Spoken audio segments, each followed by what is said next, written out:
Good morning.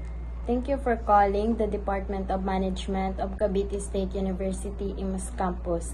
This is Jenica Pamalarcon. How may I assist you today? Good morning, I'm Princess May Libre. I applied for the Bachelor of Science in Office Administration program, and I'd like to follow up on my application status. Hello, Miss Libre. Thank you for calling.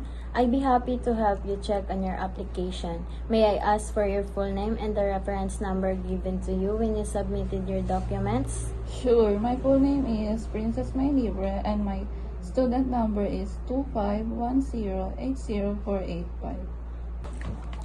Thank you, Miss Libre. Please allow me a moment to check our records.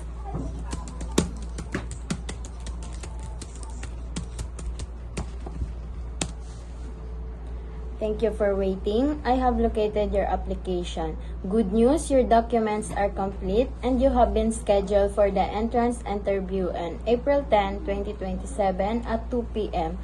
at room 301 Administration Building. Oh, that's great. What should I bring during the interview? You just need to bring a valid ID and a copy of your application form.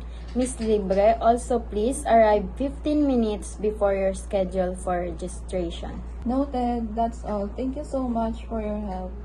You are very welcome, Miss Libre. We are glad we could assist you. Good luck with your interview and we hope to see you soon here at Cavite State University. Thank you for calling and have a wonderful day.